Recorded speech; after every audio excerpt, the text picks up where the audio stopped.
The idea of importing products from China, or maybe designing products from another country, or even within the UK to sell, or within the US or whatever country, the idea of making money generally is quite exciting. But you know what?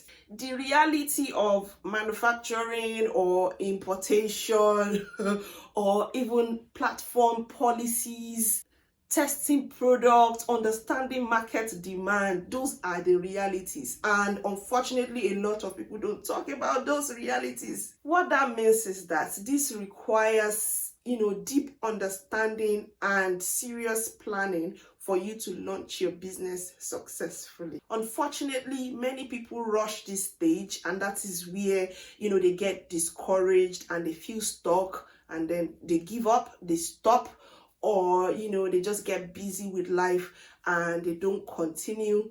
Others get confused along the line because the reality is not what they expected. And, altogether, they just think that people have lied to them. It's just because they did not do their due diligence before venturing into business. You might have seen adverts on TikTok where you are redirected to another platform entirely.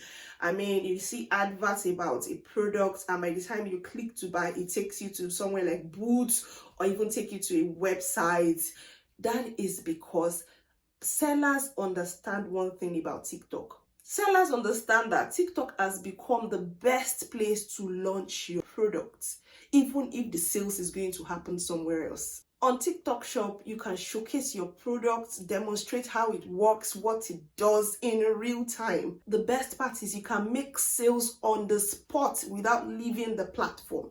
Isn't that wonderful? Also, another thing about TikTok is it allows you to observe customer behavior. You're able to test demand and validate a product before you now finally expand to other platforms. So what big sellers do is they first launch their product on TikTok, and after they have validated demand for that product and they are satisfied, they now take it to other platforms also to sell, where they don't need to show their faces or demonstrate.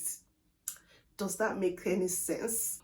You know that once you are able to understand how customers behave, what complaints they have about a product, why they would hesitate to buy, and what actually makes conversion to happen, what makes them buy, that means you're free to explore every other platform. So what this guide is going to do is help you understand the first stage properly. The first stage of launching your business, of selling your business, especially on TikTok Shop. So you don't have to rush, just take your time and watch carefully.